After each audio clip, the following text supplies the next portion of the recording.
1 Timóteo, capítulo 4. Tem cuidado de ti mesmo e da doutrina. Continua nestes deveres, porque fazendo assim, salvarás tanto a ti mesmo como aos teus ouvintes. Versículo 16. Em seu sermão profético, Jesus proferiu várias advertências, dentre elas, que surgiriam falsos cristos e falsos profetas, operando sinais e maravilhas, a fim de enganar a muitos. Mateus capítulo 24, versículo 24.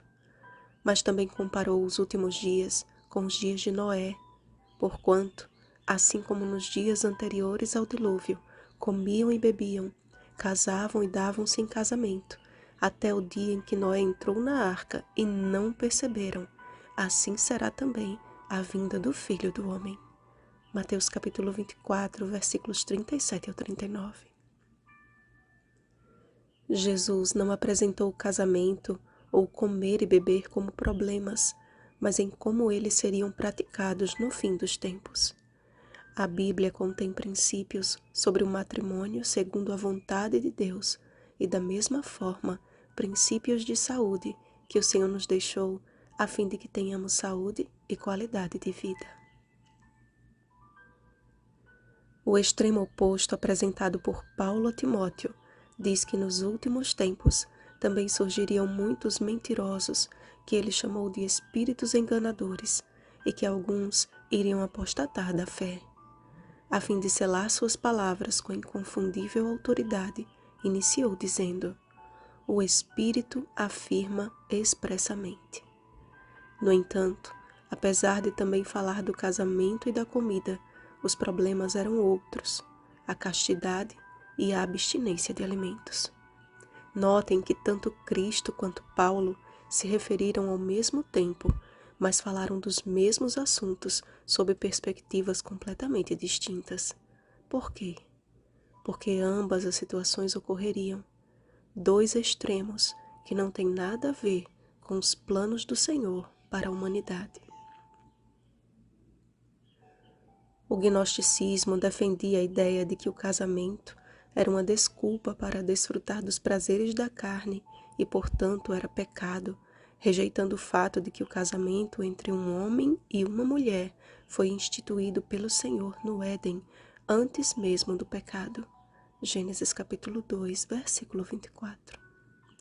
Os rituais, cerimônias e tradições exigiam a completa abstinência de certos alimentos em determinados dias e datas. Em nenhum momento, Paulo afirmou que pela palavra de Deus e pela oração, tudo o que escolhemos comer é santificado, e sim os alimentos que Deus criou para serem recebidos. E o que Deus criou para ser recebido como alimento? Em Gênesis 1:29, encontramos a dieta original do Éden. Em Levítico 11, a permissão divina quanto ao consumo de algumas carnes e proibição quanto a outras. Em 1 Coríntios 6, 19 ao 20 e 10, 31, os princípios que devem reger o cuidado com o nosso corpo. Os fiéis e todos quantos conhecem plenamente a verdade nem irão se enredar nas orgias dos antediluvianos, muito menos deixar-se enganar por ensinos de demônios. O exercício pessoal na piedade será o grande aliado do remanescente no tempo de angústia. A rejeição de fábulas e discussões que nada edificam é o caminho mais eficaz para aquele que deseja empregar suas energias à leitura das Escrituras, à exortação, ao ensino, a fim de tornar-se padrão aos fiéis, na palavra, no procedimento, no amor, na fé, na pureza.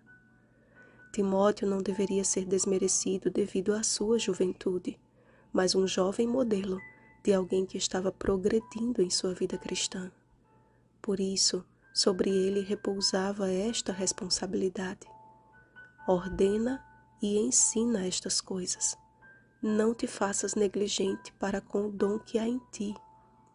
Paulo orientou seu pupilo a ser cuidadoso consigo mesmo e com o estudo das Escrituras, permanecendo nesses deveres, perseverando dia após dia para a sua salvação e de todos que o ouvissem.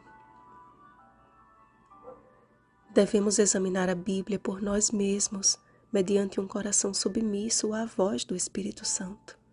Deus deseja ardentemente ter conosco uma conversa sincera. Vinde, pois, e arrazoemos, diz o Senhor.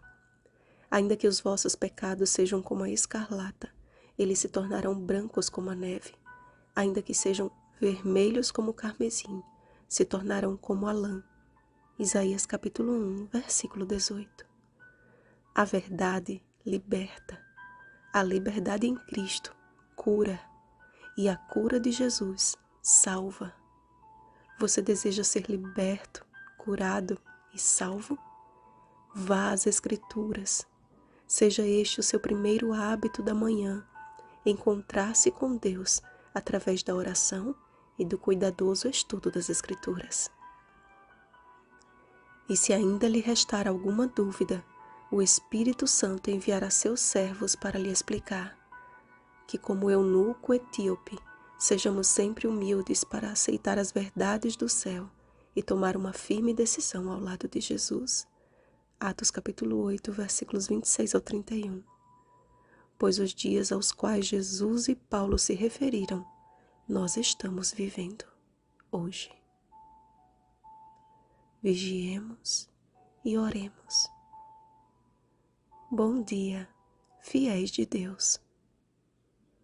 Rosana Garcia Barros.